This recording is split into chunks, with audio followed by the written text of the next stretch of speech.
Okay, well, as you can see, or as anyone who stops by in the future may see, because no one's here yet, my background is deteriorating. That's because probably tonight I'm going to get these bookshelves out of here. We're going to start carting them to our new place. And so you will see me with a new background very soon, as soon as we get moved into our new location. I'm very excited about that. We have big plans for a real kind of study, I think, is how we might describe it. And I think that will be very, very fun. So what I'm going to do here... There we go. All right. I thought I had everything set up appropriately, but I don't yet. Okay, there we go. No, very excited about moving to a new place, getting my office set up the way I want it to be. I've enjoyed this space. It's been very good. I have plenty of space for my bookshelves, as you can see, but it has not been a place where I could make it everything that I wanted it to be. And so now I will have a chance. I will have a chance now to make everything how I want it. We are going to take the bookshelves I have behind me and make them more sort of built-in. We are going to paint them, add some lighting and things that it's just all going to be lovely. It's all going to be wonderful. So hopefully in the future, if you stop by, everything will be cooler and better than it has been in the past. But what will always be the same is the kind of stream that I'm offering. So today, what I wanted to do, because of some conversations that are going on literally right now, in the sense of right this second, and also right now in the sense of the YouTube, Twitch, politics space, is I wanted to spend some time thinking about or talking about the judiciary, specifically the function that the judiciary plays in the separated powers system that we have in the American Constitution. So that's what I wanted to zoom in on for today for about an hour, real quick, while I have time. Again, this is all stuff that I do in time that otherwise might be wasted, time when I'm not otherwise obligated to wife and children, etc.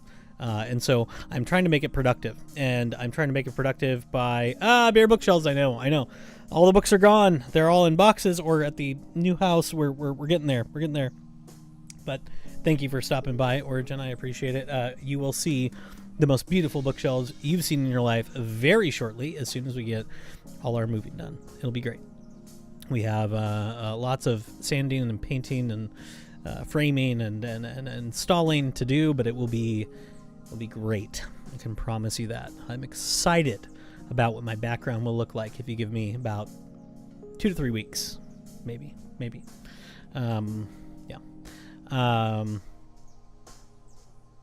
So what I wanted to do today, I'm jumping ahead a bit.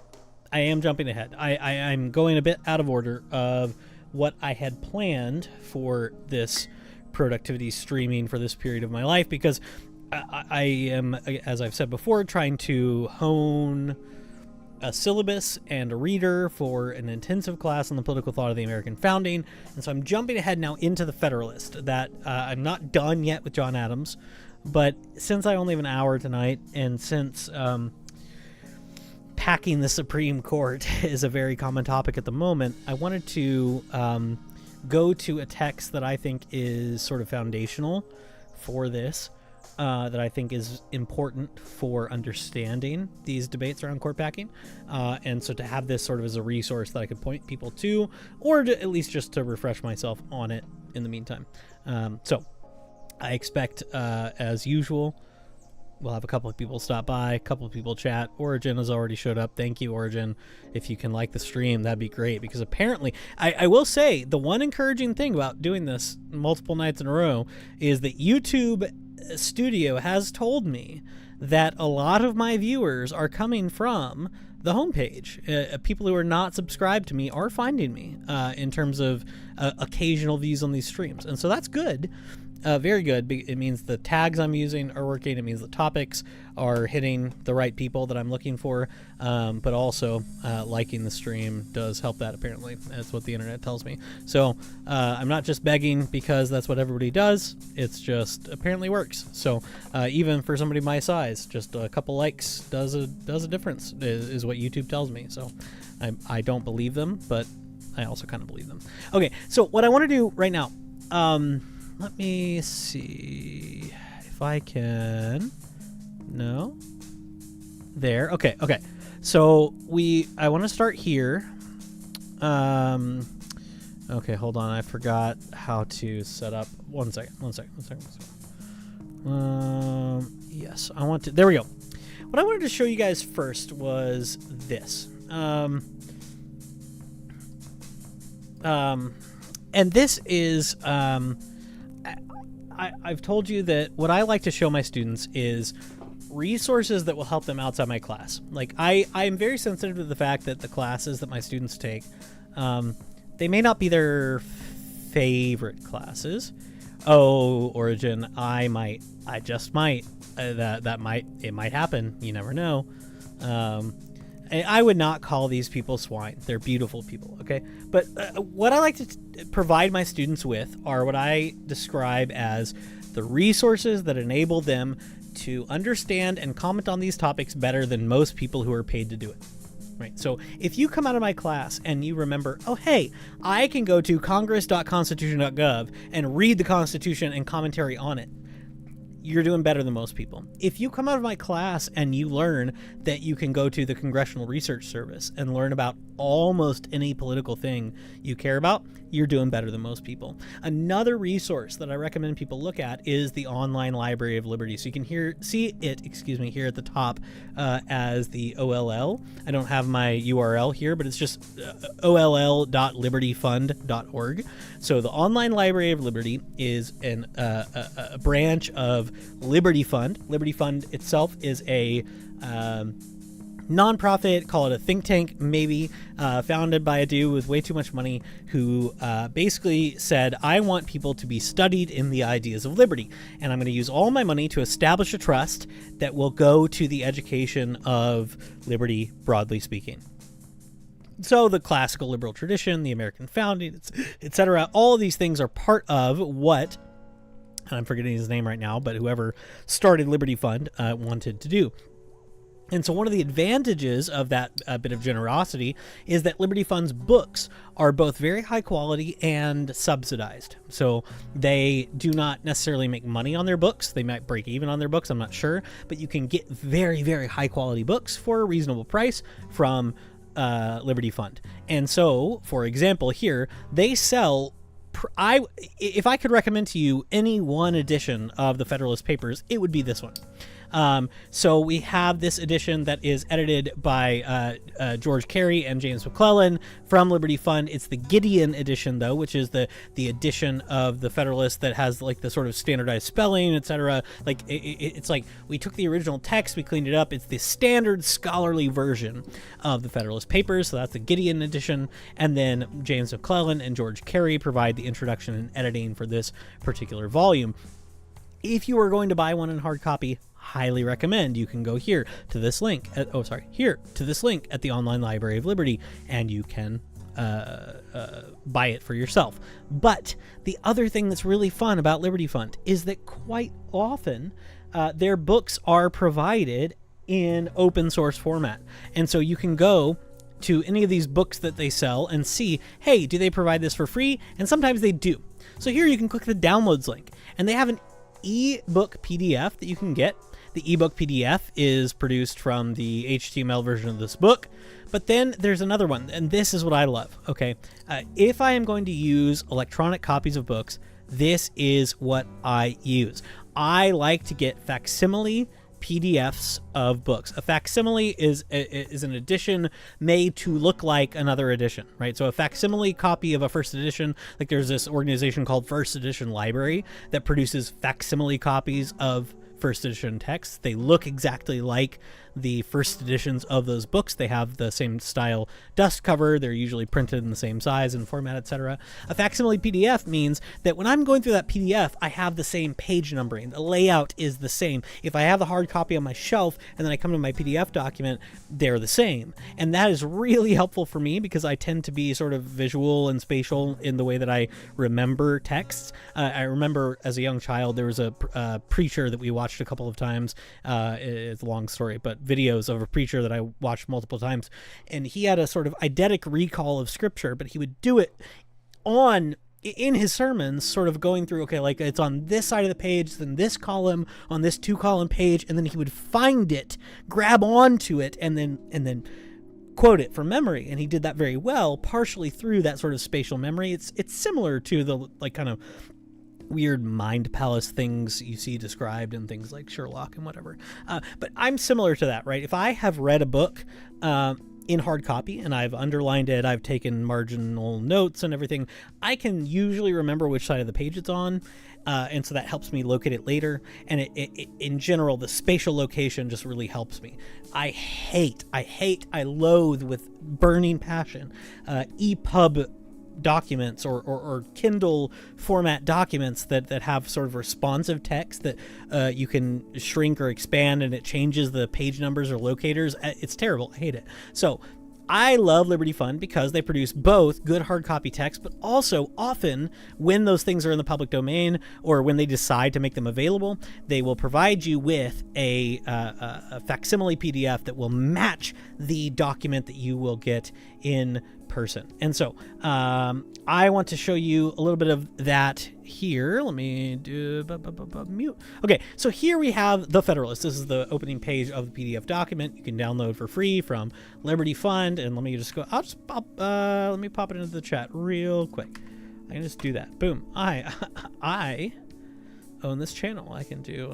I can post links. I don't know if other people can post links or not, but here we have the Federalist. And you have some portraits here at the beginning. We have Madison, Jay, and Hamilton, who authored the Federalist Papers. We have the title page here, The Federalist by Alexander Hamilton, John Jay, and James Madison. The Giddy edition, edited with introduction, reader's guide, constitutional cross-reference, index, and glossary by Carey and McClellan. And this is really important, right? Because this constitutional cross-reference, if you are someone who's interested in studying what the people who were defending the Constitution had to say about the Constitution, will help you find the clauses of the Constitution that are under debate in any of the particular Federalist Papers. It's really, really useful. So highly recommend this edition. I can't recommend a better edition, to be honest. There is no better edition. This is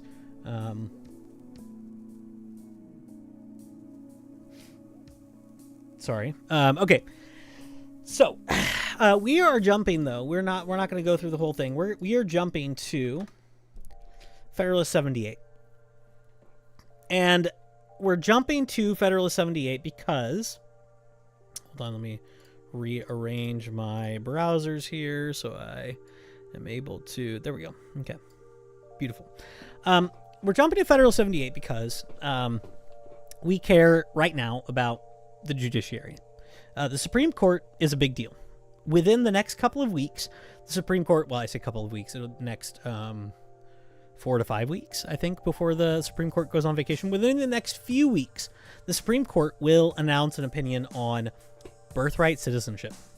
Whether or not Donald Trump and his administration can change the rules of birthright citizenship by executive fiat. Whether or not the executive can interpret this clause, of the 14th Amendment in the way that he thinks it ought to be interpreted. We have seen consequential decisions in the past few years relating to abortion, relating to presidential immunity, relating to redistricting the Voting Rights Act, right? So the Supreme Court is supremely controversial right now. And it is useful to know what the people who were defending the Constitution had to say about the Supreme Court, what it existed for, why that part of the Constitution existed in the first place, and so on. That is something that I think is dramatically lacking from most of these debates, most of these conversations around it today. And so I want to go through Federalist 78 because it's something I've argued with people about. It will not be revoked. I'm trying not to be a betting man.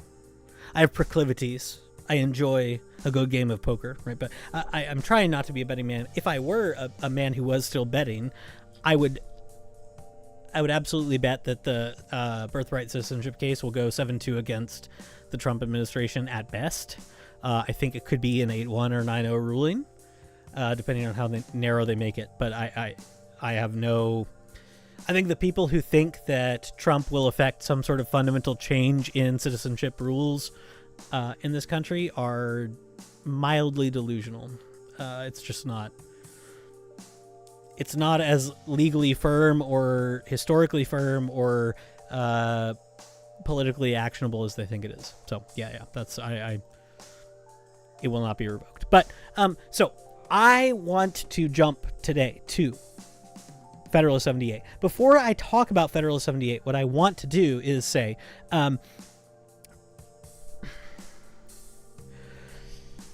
we've talked a little bit in this series, those of you who have been here the whole time, about various principles in the background of the government that will come to exist in post-revolutionary America or during the Revolution America.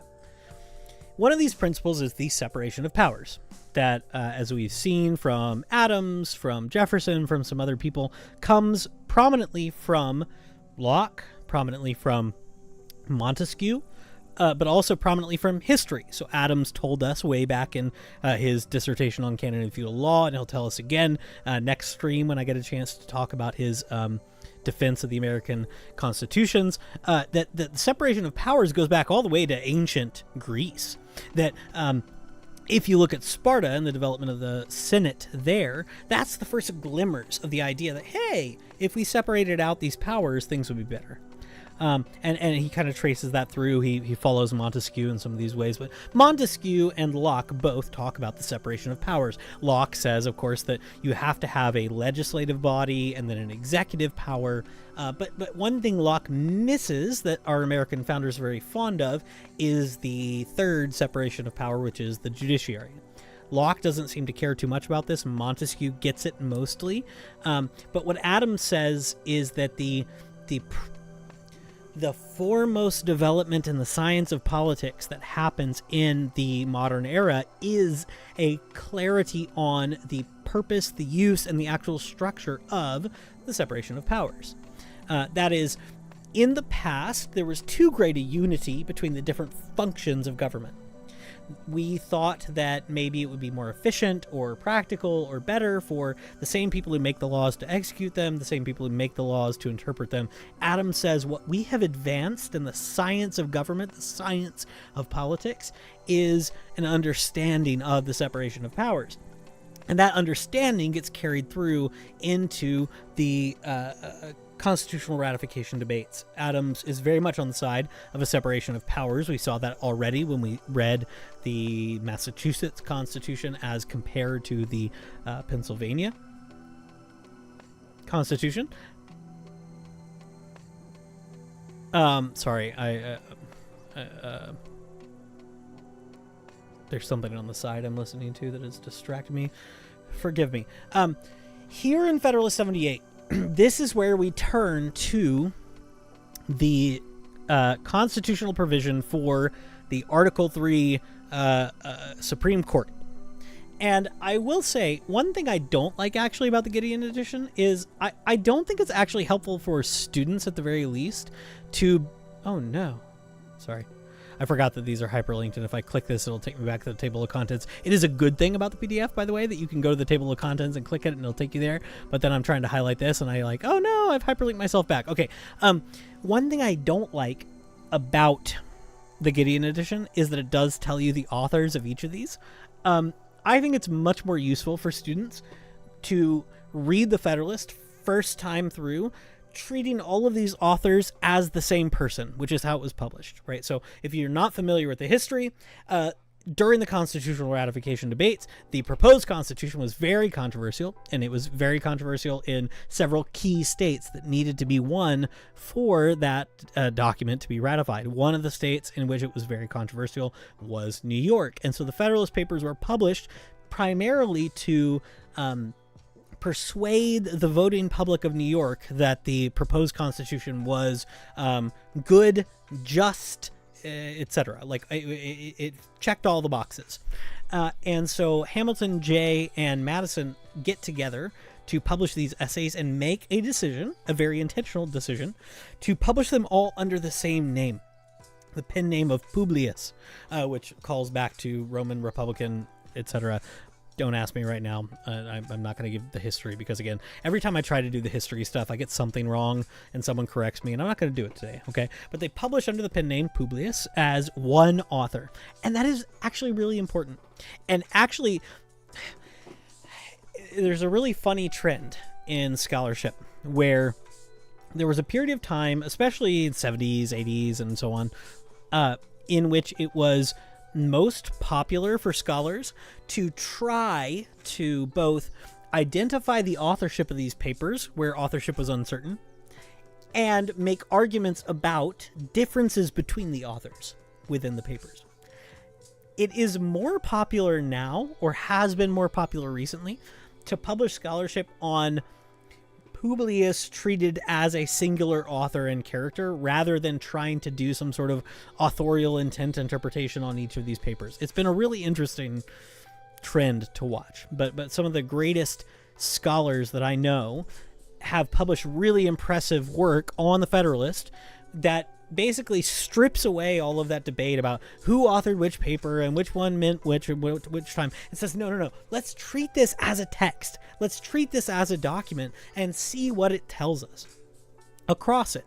You're right, Origin. They weren't one author, but they chose to publish under one name for a reason.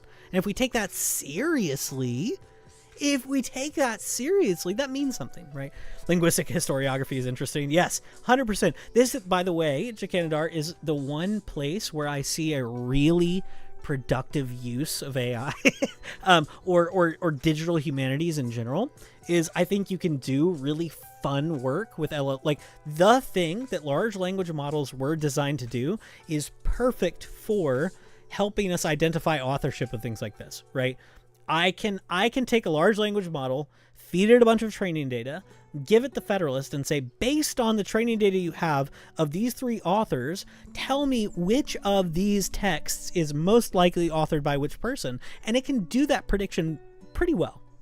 Like it's actually kind of useful. I like that. I actually like that. I'm a radically anti-AI person in general, but that sort of use of it sounds great to me. Like that kind of thing is helpful. It's the kind of processing and spreadsheeting and calculation that a human being could do in theory, but would take, thousands and thousands of hours. Yeah. No, I know you didn't bring up AI, but linguistic historiography right now is folding in large language models and other methods of like you can use LLMs for quantitative purposes in these ways. Take it seriously, but at the same time, don't treat it like one author. I'll fight with you another time, Origin. It's one text published under one name, and I'm going to treat it as such. So I don't find the actual tagging here very useful. But we have a view of the Constitution of the Judicial. You don't need to use AI to do that, but it's far easier if you do. And that's, again, like the tasks that I'm willing, again, as a radically anti-AI person, the tasks that I'm willing to countenance people using AI for are the kinds of things that take rote calculation to the tune of hundreds and thousands of hours that I would prefer human beings not be doing and be doing something else. If it can do that, I'm fine with it. You just need to distinguish know how to distinguish prose style and word choice. Yeah, that's tough though, right? Because there are still Federalist papers that we have disputed authorship over because we can't agree on prose style and word choice. We can't agree on these things, and it's the same problem that you run into in biblical critical studies, Origin, that I have seen some of the worst, most unconvincing arguments against Pauline authorship of some of the purported Pauline epistles, that on the basis of word choice and prose style, and I think they're just bad. I think they're bad arguments. And so I obviously AI can replicate those arguments and do it badly as well. But sometimes I think it can improve upon some assumptions that humans make. But tools have tendencies, Jacanadar. That's my tech line. We'll do a whole stream on tech sometime, and maybe that'll be. Origin has been begging me to do a call-in show, and so maybe one of these times I'll do a call-in show on, is technology morally neutral, or is AI best conceived of as a neutral tool? And maybe I'll do a call-in show on that. Maybe that'll be my best viewed stream ever. Okay, you say that, but the printing press ruined the world. So, okay, I'm going back to the Federalist now. Okay, we're going to talk about the judicial branch for a little bit. Okay, we proceed now to an examination of the Judiciary Department of the proposed government. So we're looking at Article 3 of the proposed Constitution of the United States. I don't want to get you started on it. I'm just saying, if you start talking about it, you're going to make bad arguments if you're copying the arguments of most people who talk about Pauline authorship. No, you stop. You don't come into my chat and tell me to stop, Canadar. No, you stop. When Plato said, or when Plato told the myth of Thamus and Thuth, or Thamus and Thoth, that that writing would lead to a reduction in memory and things, he was right. And the Codex and the book and the printing press exacerbated some of the things that Plato was talking about technology. So yeah, maybe books are bad. Maybe we should go back to an oral culture. Maybe we should all be rhapsodes memorizing the Odyssey by rote. Maybe we should do that, huh? You ever thought about that? No? Bet not.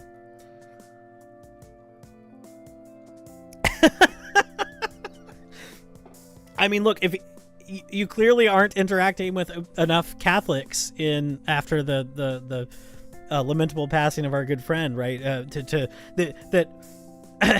There are plenty of Catholics who think the invention of the printing press ruined the world. So I'm only half joking. The Catholics are serious, okay? All right, we're back. Hold on, we're back. We're zoning in. We're back, okay? We're back to Federalist 78. We're talking about the proposed judiciary of the government. Stop distracting me, you guys. Stop it. In unfolding the defects of the existing confederation, the utility and necessity of federal judicature have been clearly pointed out. It is the less necessary to recapitulate the considerations there urged, as the propriety of the institution in abstract is not disputed. The only questions which have been raised being relative to the manner of constituting it and to its extent to these points. Therefore, our observations shall be confined. So, one of the things that is unfortunate, because I want to talk about in the independent judiciary, is that he's effectively saying we early on established the necessity of the separation of powers and thus a judicial power. And so you get that in Federalist 48 through 51, but really 51 is where you get this like climax of the argument about the separation of powers.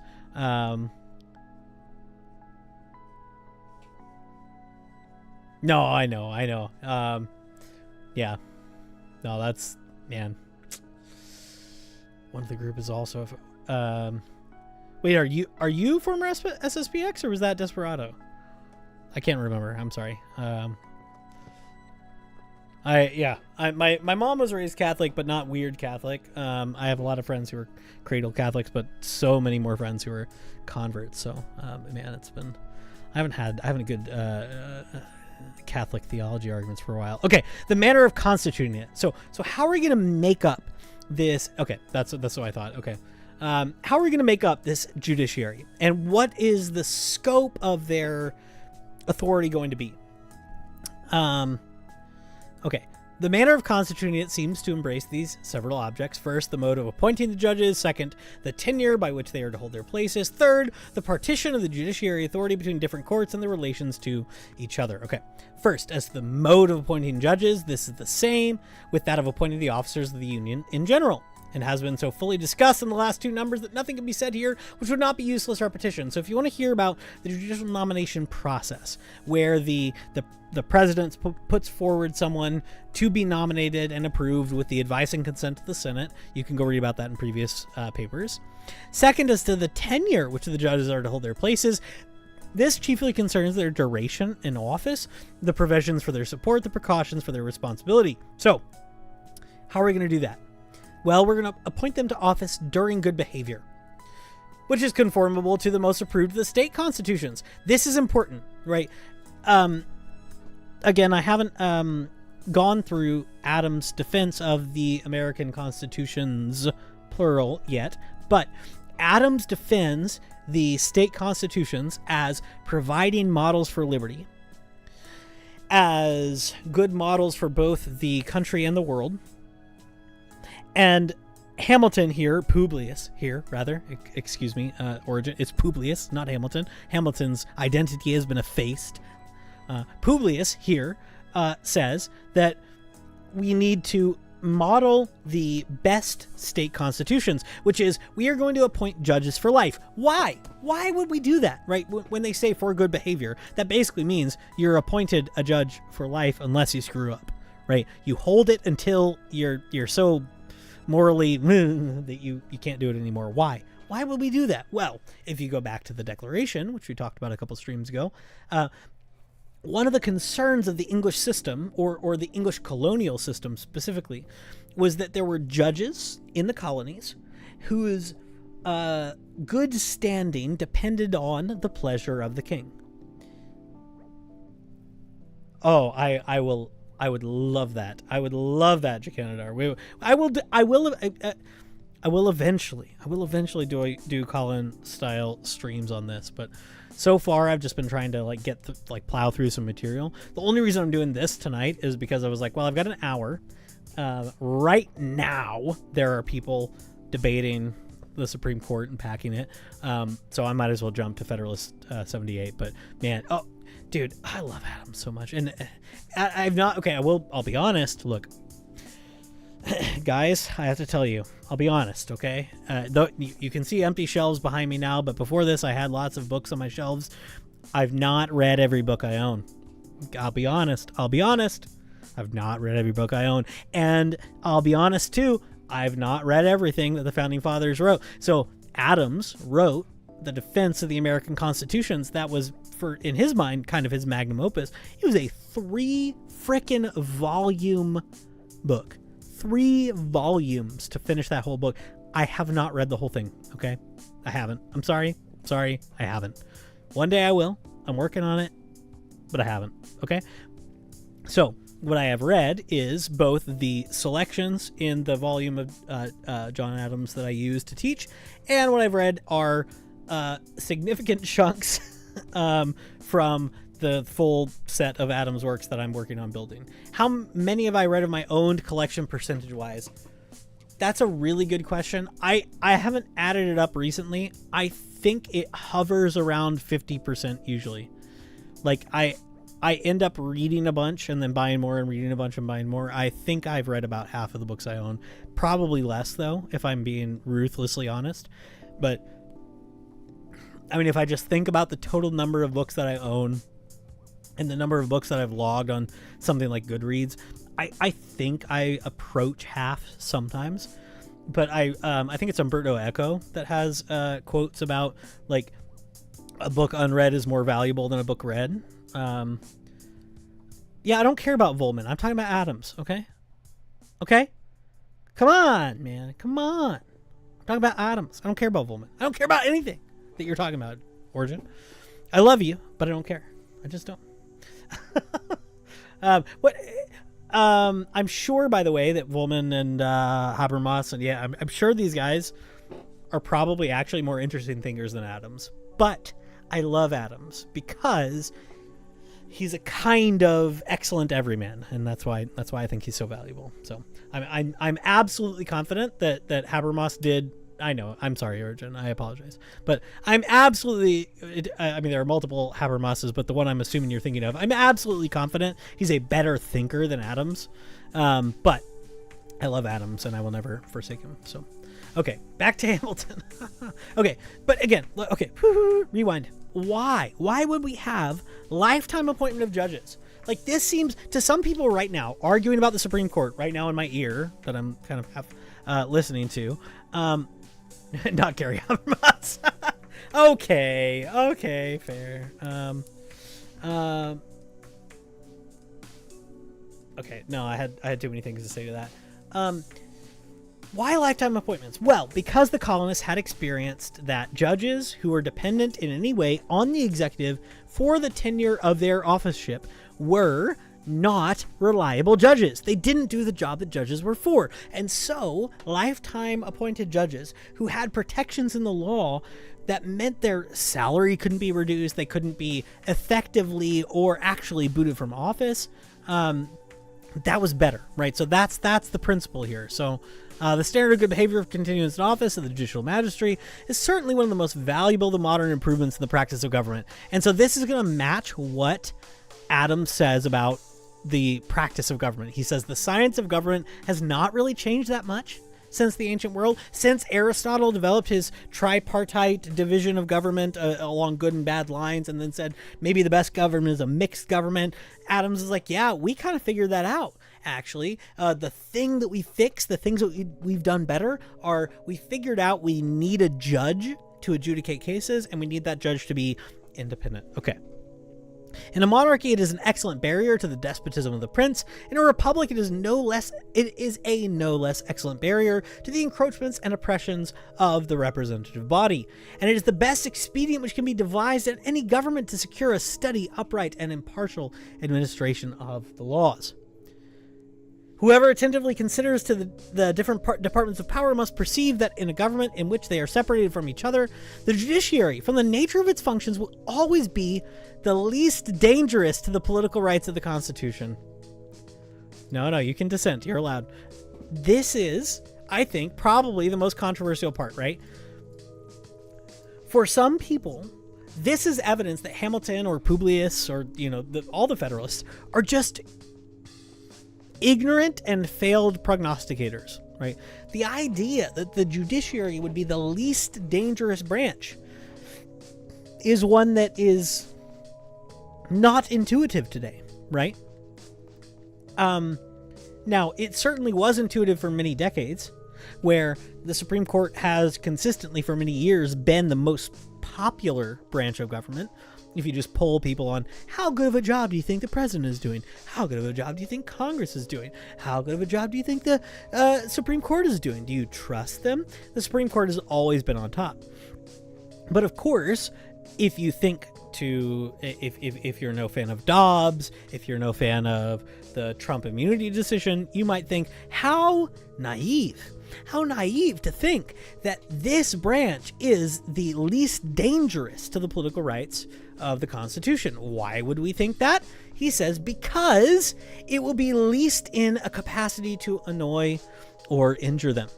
The executive not only dispenses the honors, but holds the sword of the community. The legislature not only commands the purse, but prescribes the rules by which the duties and rights of every citizen are to be regulated.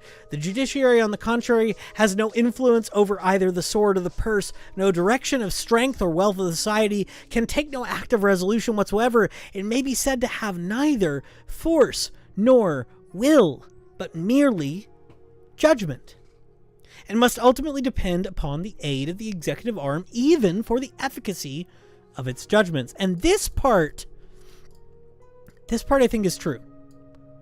Okay, so this is why I dissent, because they worked on a model they idealized and forgot to stress test.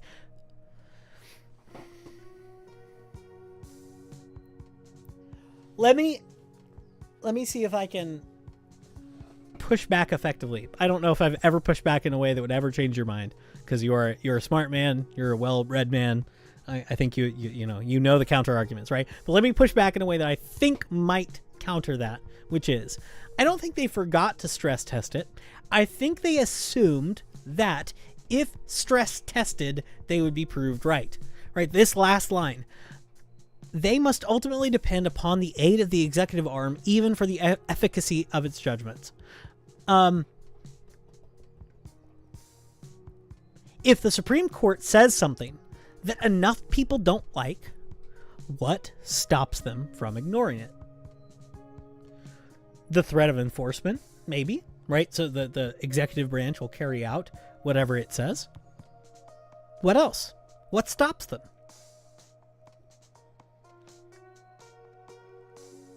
Just not usually about government. There we go. But so I think what they're suggesting is, if we stress tested this, we would find the court to be the weakest. The problem, maybe from your perspective, or the feature, not a bug, from their perspective, is that the court has this veneer of austere legitimacy, that we care what they say. Right, so by nature, he says they're weakest. They don't control the money. That's for Congress. They don't control the sword. That's for the executive. Even when they make a ruling, the executive has to enforce it. What do, actually? Well, they interpret the law. And that's important, obviously. We know it's important now. Okay, this simple view of the matter suggests several important consequences. It proves incontestably that the judiciary is beyond comparison the weakest of the three departments in power. And I just do fundamentally agree with this still today. I think despite the consequential cases we've had, despite Marbury versus Madison, despite everything that's happened since, I think this is correct. It is, practically speaking, the weakest. We just haven't yet had occasion to prove its weakness. That it can never attack with success either of the other two. And this is a part you might also take issue with, where we might say, well, hasn't the Supreme Court attacked the other two? Hasn't it said, no, President, you can't, the Dikembe Mutombo, no, like, you can't do that. Hasn't it done that to both the executive and Congress on occasion? Yeah. But if they did that and then either of them decided to ignore it, what would they do? I'll give you an example. It's INS versus Chadha, I think, is the case that the Supreme Court ruled that legislative vetoes are unconstitutional. A legislative veto is where Congress packages in something into a law which says, hey, we're going to give the executive the power to do this thing, but they need to come back and consult with this House committee before they do it. We need to have like the final stamp of approval. That is a legislative veto. Congress did that a lot, and then eventually a case came before the court, INS versus Chadha, and the Supreme Court said this is decidedly unconstitutional. Congress can't delegate power to the executive and then kind of half withhold it and keep them on a string and tell the executive what they can do. They can't do this. You want to know what happened after INS versus Chadha with the legislative veto? Hundreds and hundreds and hundreds of bills have been passed through Congress since then with legislative vetoes. Congress just kind of went, okay, you said that. So what? Okay. Slightly hyperbolic. They did not put in a system for actually pulling them into account. Yes, correct.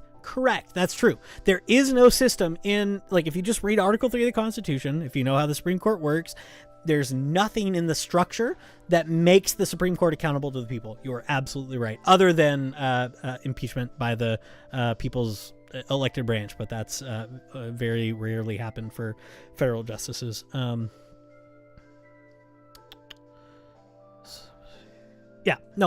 Okay, fair enough. Yes, your qualifications have assuaged some of my concerns, Jakinadar. There you go. But okay, all I'm saying is, I think this bears out. I think this is just true. Okay, I need to run to the restroom. I will be right back. And I'll boost my music. And if you have I'm going to leave this on the screen. If you have more objections to what Alexander Hamilton has to say here about the weakness of the judiciary, please tell me. I'll be back momentarily.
All right, I'm back here.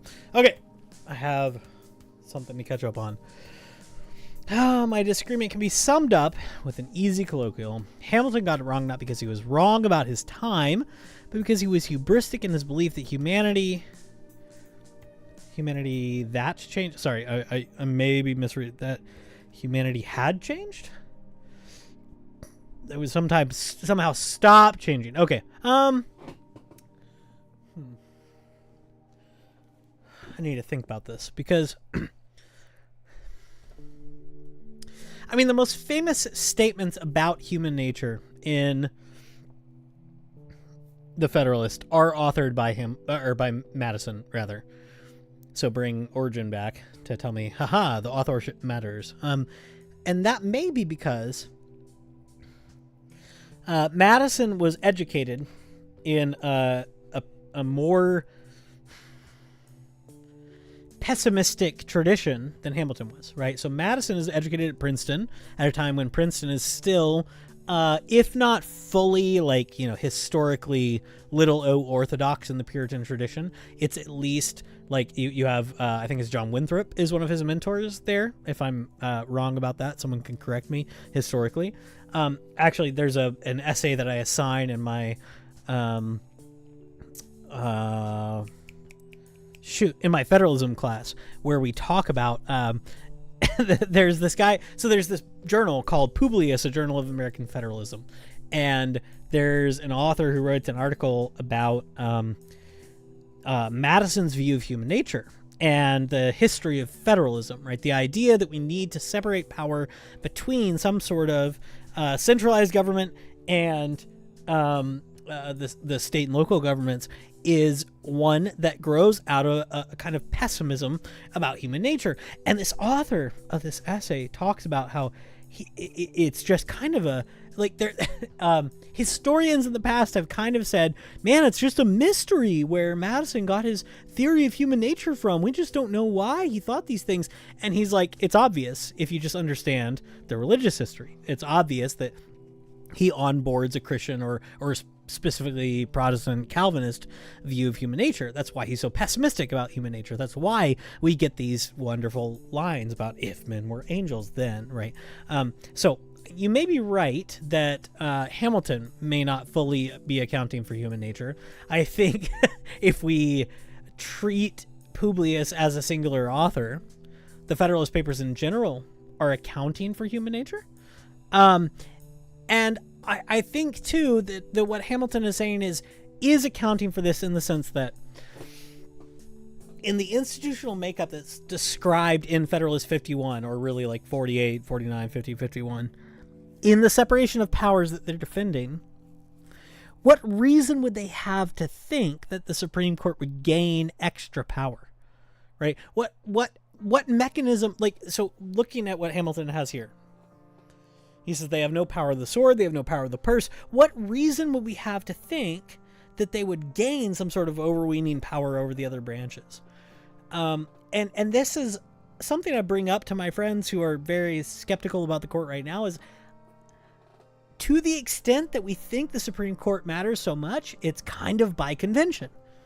Again, like, we have this like historic myth of Jackson saying, well, the Chief Justice has made his ruling, now let him enforce it. He didn't actually say that, but in effect, that's what happened, right? Where he had a Supreme Court case regarding, I'd need to go back and refresh on the details of the facts of the case and Indian removal and everything. But effectively, Jackson said, okay, fine, I'll comply in theory, but not in practice. Like, and so what actually is giving them the force? Because everybody of power in history amassed more power given them enough time and lacking obstruction. Yes. Yeah. I guess my question still is, like, what power do we think the Supreme Court actually has? It's the power of interpretation of the law. Origin, you can spit at Calvinism all you want, but it made the modern world, okay? Also, the people who've talked the most about Calvinism understand the least about Calvinism. So you should read the Institutes. It's great. You should read what Calvin actually has to say about the pagans, for example. Calvin was a Christian humanist. His first publication was a commentary on Seneca's De Clementia, I think. Correct me if I'm wrong, if somebody Googles it. But Calvin was squarely in the tradition of Christian humanism. And he has been misinterpreted left, right, and center since. So here we go. Okay, we're going on. It proves in the last place that as liberty can have nothing to fear from the judiciary alone, but would have everything to fear from its union with either of the other departments. Here we go. Okay, hang on. Let me make disturbing aspects of the modern world. Origin, you are an open Gnostic. You want to talk about disturbing? You want to talk about disturbing aspects of any world, much less the modern world? Okay, but here, actually, I think here, Jacanadar, is where I would sign on maybe to your pessimism, right? If there is a union with either of the other departments, that's where the problem comes in, right? If we do find, as the skeptics and pessimists on the left think, a union between the court and a particular branch of government, then we find tyranny, right? That's really threatening. I do agree with that. So, that is all the effects of such a union must ensue from dependence of the former on the latter, notwithstanding a nominal and apparent separation. And this is the important part, right? If there is such a union, it's going to come from a dependence of the court on the executive or the court on the legislature. And this is why I think the court-packing skeptics are so worried. If you pack the court, if you snap your fingers and expand the court for explicitly and purely partisan reasons, you make the court dependent on one or the other branch. Now, again, my friends on the left, skeptics on the left, think right now the court is dependent on the current administration. I think that's false. I think if you look at the stats of their rulings, they have not ruled with the administration as much as the pessimists would have thought they would have, given the court skew. At least we Gnostics don't pretend the cosmos is being swayed by a loving God that sends innocents to hell. You assume, Origin, that anyone is innocent. But if you understood history and human nature, you would know none are righteous, no, not one. Worcester versus Virginia. Yeah, that one. So the prominent quote is, I think, falsified, but it's in effect what happened. And it's been actually interesting. I live in Tennessee right now, in Chattanooga, near Chattanooga, on the original path of the Trail of Tears. Origin. We're gonna fight about this another time. Anyway, this was the point I wanted to get to, actually. These two frames. Here we go. We're back. Okay. Sorry about that. Collective punishment. Well, I would not say. I would agree with that. Collective punishment is bad. We'll have a theology conversation another day. But sorry about that drop. I don't know what happened there. My OBS just disconnected. Okay.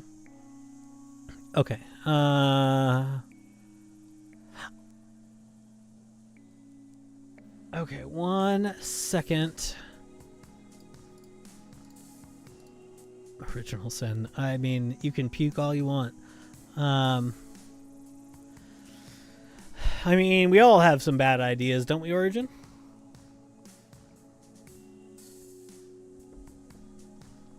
Okay. This is... I'm going to zoom in on this. It's a point I like to smack into people. Let me read this paragraph.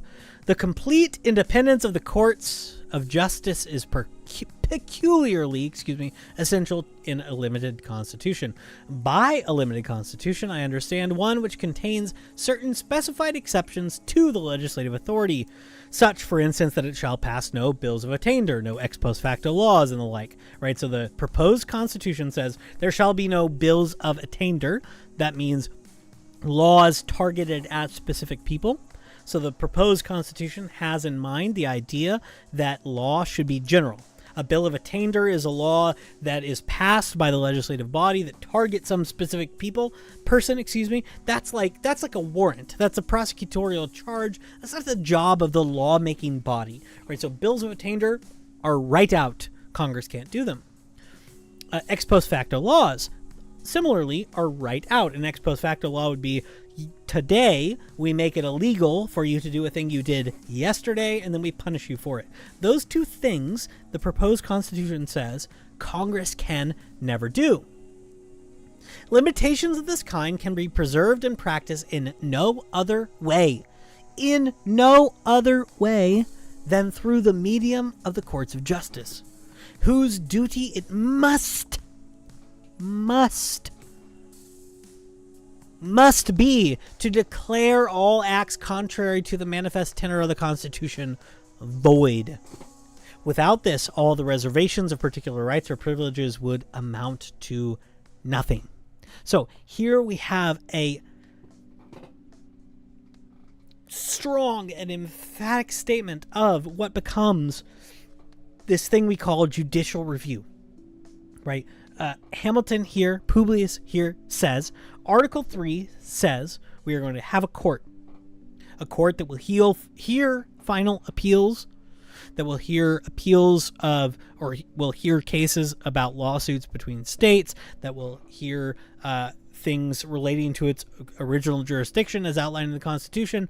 And in order for that power to matter, in order for us to actually have a limited government, a government of limited powers where the legislative body cannot just make whatever laws it chooses, Hamilton says, the judicial body must have the power to blow the whistle and say, whoa, that law is out of bounds.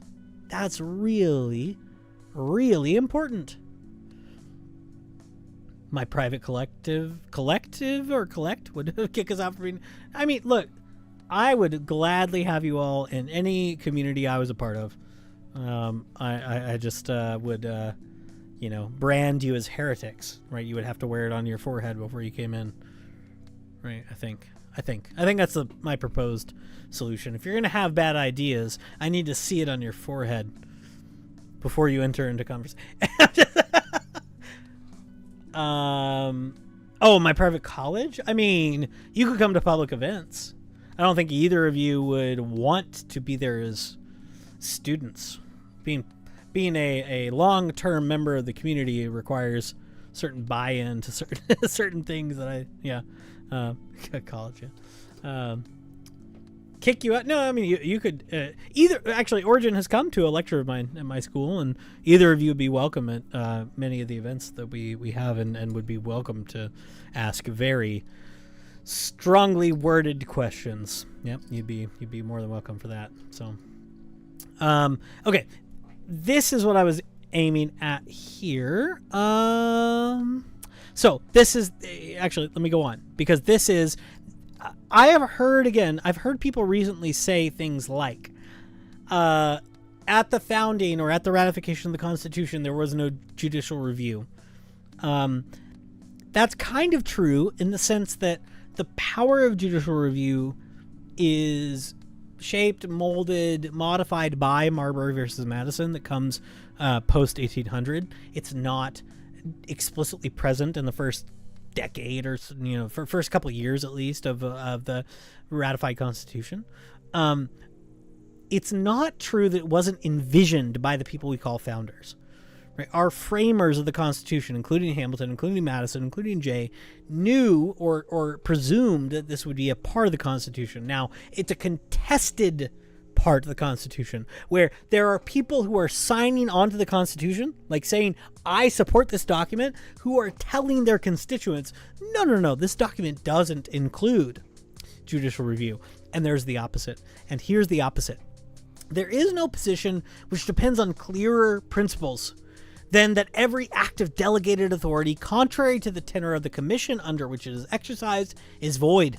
No legislative act, therefore, contrary to the Constitution, can be valid. To deny this would be to affirm that the deputy is greater than its principal, that the servant is above his master, that the representatives of the people are superior to the people themselves, that men acting by virtue of powers may do not only what their powers do not authorize, but what they forbid. And what he goes on to say is that if it's true that every act of delegated authority contrary to the tenor of the commission under which it is exercised is void, you need somebody to tell you when it's void.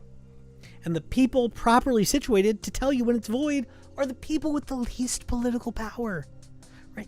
Okay, imagine with me, that the Congress gets to say whether or not something is constitutional. Congress passes a law, and some journalist comes up and says, hey, are you allowed to do that? And Congress goes, yeah, of course we are. Duh. And the executive, right, carries out some order that is wildly controversial, and some reporter says, hey, are you allowed to do that? And he says, yeah, obviously. Right. What Hamilton will argue before this, after this, throughout this paper, Federal 78, is obviously the best part of government to determine whether or not the other parts of government can do something is the weakest part of government, is the part of government that has neither money nor sword, is the part of government that isn't making the laws, but is instead coming along and saying, hey guys, I don't think that this document over here says you can do that. And that's where we get this analogy throughout Supreme Court history of the Supreme Court as a shot caller or balls and strikes caller, an umpire, a referee, right? It's somebody who's looking at the rule book and saying, hey guys, I don't think you can do that. Now, it is a fair point to say, this was controversial and contested, it's a fair point to say we don't get our modern form of judicial review except after Marbury versus Madison, but we find it in Federalist 78. We find at least several of the most prominent defenders of the Constitution saying this is implied by the structure of government. It just It just is. This is the way that it is. Okay. Okay. Let's see. This is the other thing that yeah, we'll jump down here. Raise your hand or like the stream if you have heard the term judicial supremacy. If you've heard the term judicial supremacy, chat right now and tell me about it. Right, but there were more electors than umpires, but our founding fathers failed to see that was the yep. Hang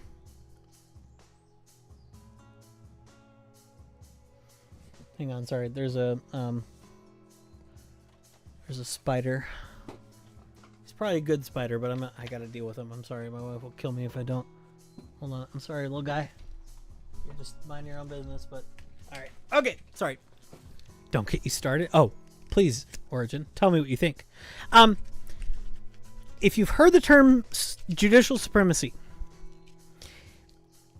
this is my answer to it. I had an argument on a Twitter space like a year ago with Josiah about this. Josiah at Pondering Politics, who sometimes pops in here when he's not debating on Wick's channel, which he is right now, about the idea of judicial supremacy.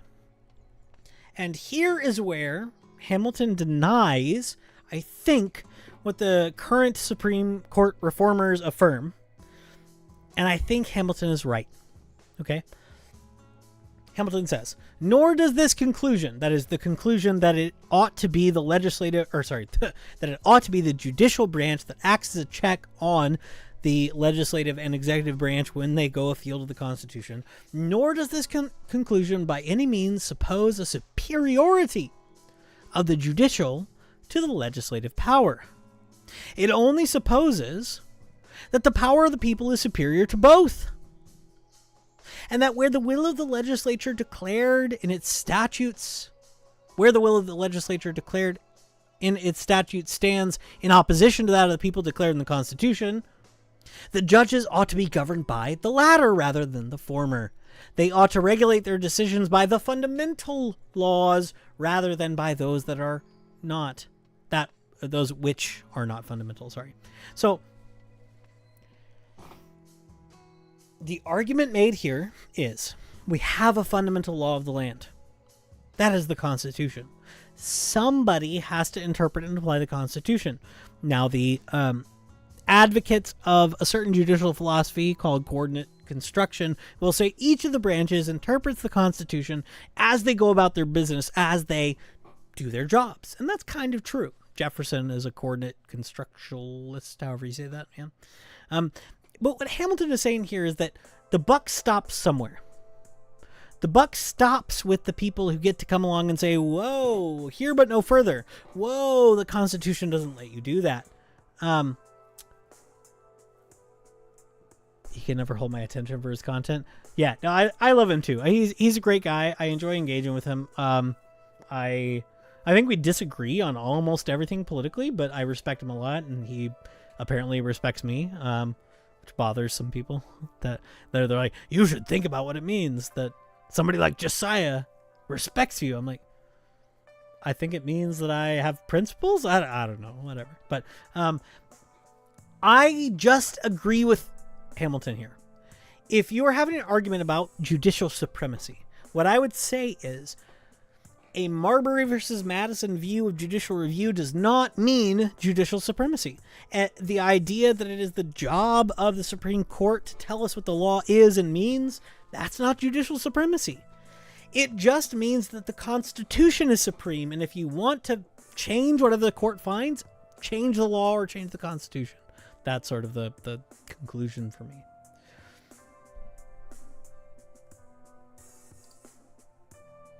Okay, there's a lot more to Federalist 78, but that's the important parts for me, for now, for tonight. I'm going to hop off, I think. I'm either going to go play Path of Exile with a friend, or debate prep. But we needed someone to mind the minders. We failed in that.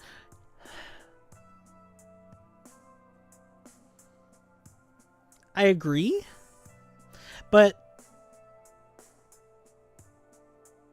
I would question what mechanism you want to mind the minders, as you say. I'm not inherently opposed to Congress, for example.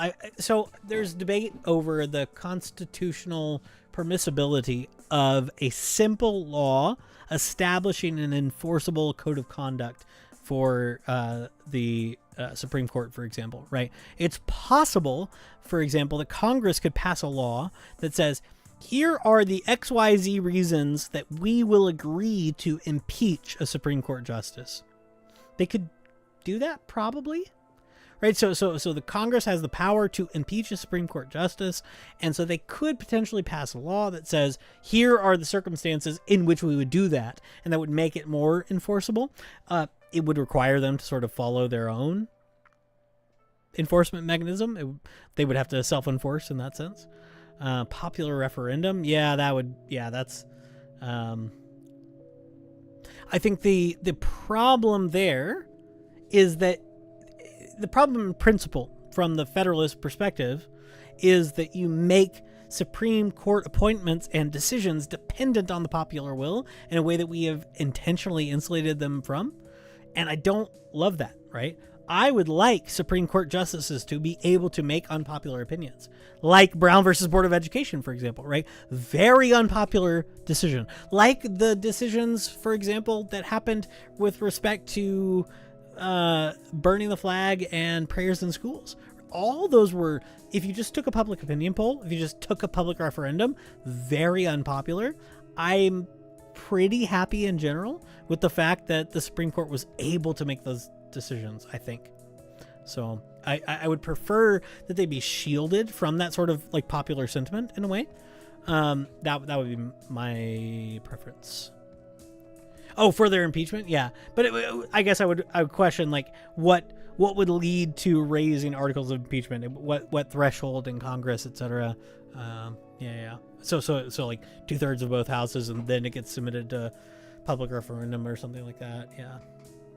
Fair enough. Good point. Hey, Ian, how are you? You made it.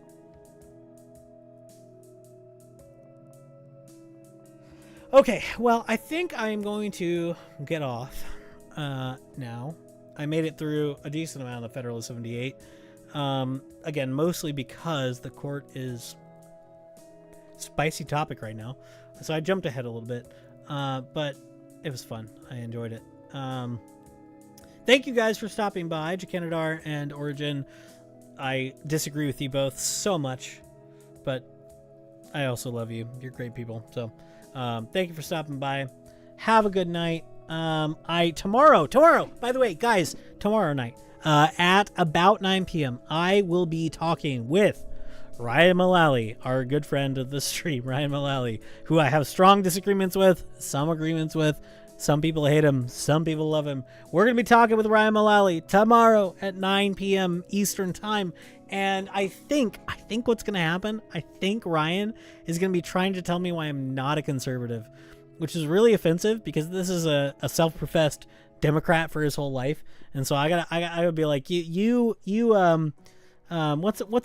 one of the, there's one of those old timey, late comer. No. I don't know. There's one of those, the phrases your grandpa used, like oh my goodness. I don't know, but he, like, this dude just shows up and he's like, I'm a conservative now and I get to tell you what a conservative is. And I say, no, sir, I've been a conservative my whole life. No, Ian. No, and I would tell Ryan exactly this. Ryan and I messaged off and on. And I tell him, I'm just like, you jerk, you say dumb things about me. Oh my gosh, it's not negative Nancy. That's a more recent thing. What are the phrases I'm thinking of? Like, oh my goodness, why can I not think of it? But like a phrase for a latecomer, like somebody who recently showed up to a thing. And you gonna like dig at him about it. I don't know why I can't remember this. But anyways, that's what I'm gonna, whatever slur that is, that's what I'm gonna call Ryan tomorrow. Anyway, I think that's what we're going to talk about. I sent Ryan a couple things I want to talk about tomorrow. I'll probably stream it. Origin. I'll probably stream it. It'll be on his channel if I don't stream it. So it'll be on Ryan. No, not a carpetbagger. Oh my goodness. Hold on. I gotta Google this now.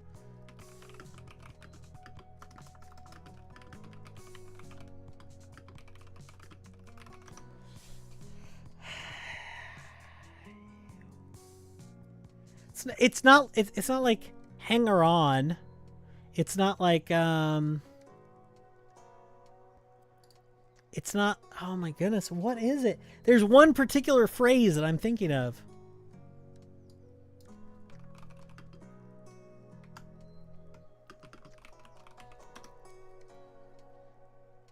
Oh my goodness.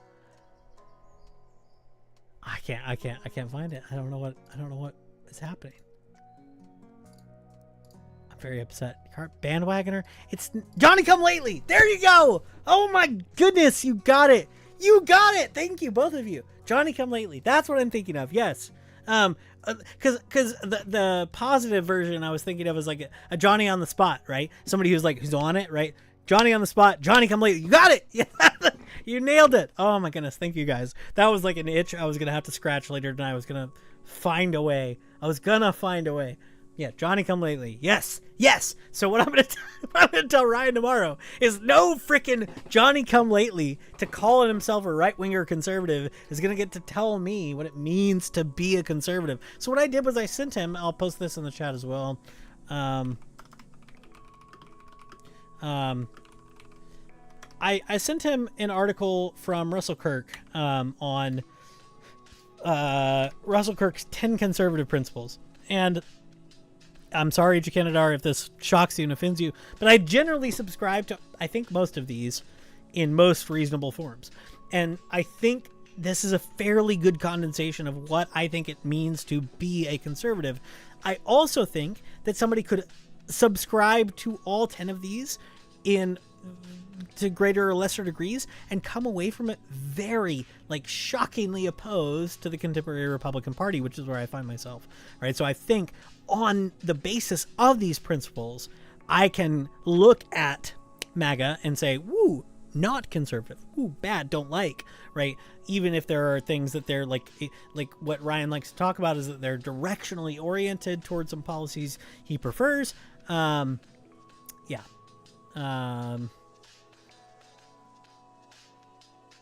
no, it's true. I think if somebody, when I fill out a political compass test, or if somebody pulled me on the street, I think, yeah, I would be center by most metrics, because I'm not super anti-immigrant. I'm not, like, there's all sorts of things that I think that would end up locating me on the center of the spectrum. So you're 100% right, Jacanadar, that I can say whatever I want. Whatever conservatism is today, whatever the right wing is today, I'm center compared to them, for sure. But in weird ways, I think I'm to the right of them. I think I'm actually traditionally to the right. Like, so for example, right, Trump is somebody who, he cares about business. He's a business guy. He thinks he knows business. He makes money. He does business, and that's why he hires all these, like, high power women, right? Partially because he's just a womanizer, but, like, because he's kind of egalitarian in the sense that he'll hire anybody who thinks he can do the job. And in a weird way, I'm not like an Andrew Wilson kind of, like, women should be in the workforce kind of person, but in a weird way, I'm less egalitarian than Trump, in the sense that, like, I actually believe in, like, hierarchies rather than meritocracies in the way it's complicated. But, like, there are things about Trump that are wildly progressive compared to the things that I actually, like, deep down subscribe to. So yeah, it's hard to articulate without sounding insane, but, like, I'm not like, I'm like Nick Fuentes, I'm to the right of Trump. I'm like, I just think Trump is, like, an opportunist, and he latched on to my the party that generally allied with my stuff, and took it in a very bad way, Yeah, you're right. My nightmares never rose to this level. Okay, I love you guys. I appreciate you stopping by. I'm gonna be off. I'll be on again tomorrow at some point. So for sure, I will be talking to Ryan tomorrow. I think I'm going to try to stream it. I think I've figured out finally how to use my virtual camera in a way that's not stupid. Like I think I figured out how to use my virtual camera to project my camera to another stream and then whatever. So I think I figured it out. So tomorrow should be talking to Ryan. We'll be talking about conservatism, the rule of law, everything else. I'm going to try not to let him derail me this time. Okay. I think I'm going to be on it tomorrow, and I'm going to explain to him why his whole audience saying I'm not a real conservative, they can go shove it. That's what I'm going to say. I'm the good, principled conservative. And they're the no, it'll be fun. I look forward to it. I love you guys, and I will see you around. I will tell Ryan, and I've told him this in messages. I think, sorry, before I log off, one more thing. I, in principle, agree with him about the arguments he was making in his argument with Pisco, for example. I don't think he should have done the dodge of the debate prompt. I, in principle, agree. It would have been good for him to be in the court packing debate on Wick's panel. He should not have made up stuff about what was going on behind the scenes. Both of those things, I think, are not good for him, for his public persona. It's not good. And I mean, give him hell. I don't know. I'll tell him what I think about it. I'll tell him I think those are bad choices and things that if I was your friend in real life and you said that, you're like, I think that guy just behind the scenes, sent this message and told this guy, I think that's just the way it was. I'd be like, dude, you should chill out. I'd sit across from somebody over a beer and just be like, dude, calm down, man. Yeah, chill, man. So we'll talk about it, but I enjoy talking to Ryan. He's an interesting guy with interesting ideas, and I think he makes mistakes. His mistakes, I think, are tactical in the sense that I think he's growing his platform. Oh, no. Okay. Oh, sorry. I disconnected for a second. Sorry. My OBS went, no, bloop, bloop, bloop. I think he's doing it tactically. I think he's doing it on purpose. And I wish he wouldn't. I wish he wouldn't. That bothers me. I'm not going back onto streaming right now to try to let me rope in an audience. I could probably do that if I wanted to. I've always said, I think I could, if I had just slightly less integrity, I could be a really fun grifter. I could have a really good time with it, and I think I could do it. Not I don't know. Oh no. Yeah, I had the glitch. Okay. I don't think I'm never going to be like a Ben Shapiro, right? But I think if I had slightly less integrity, I think I have enough rhetorical competence and willingness to yell that I could come up with a really fun on-screen persona. I don't want to, because that's not the world I want to live in. And so I think Ryan's leaning into that in some regards.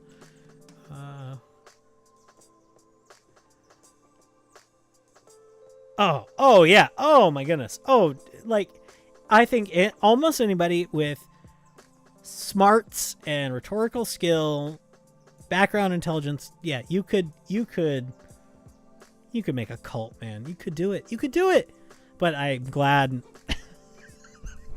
integrity exists. Okay, I have to go. I'm done. I quit. I'm done for the night. Y'all have a wonderful night, and I will see you tomorrow for my chat with Ryan. I would love it if you guys would come for the chat with Ryan too, because I expect I'm going to make his chat mad. I don't know if you guys know this, but if you go into Ryan's YouTube or his Discord, they have an emote of me as Ned Flanders, and it's kind of funny, but also some of his chat uses it as when somebody's making a point they think is lib, they just spam Eucharist emotes, and I'm like, so I need you guys to be around so we can counteract the negative forces. Okay, all right, thank you guys for stopping by. It was fun. I will see you all. Beckett made that joke about you. You're right, dude. That was forever ago. Oh my gosh, I miss Beckett. Is he still around? I don't even know what's happening. Beckett, dude, forever ago. All right, Love you guys. Have a good night. I'll see you tomorrow, and I'll post announcements in my Discord. If you're not in my Discord, message me and I'll send you a link. I will fix my Discord eventually to be more useful, and we'll do more founders tomorrow. Have a good night.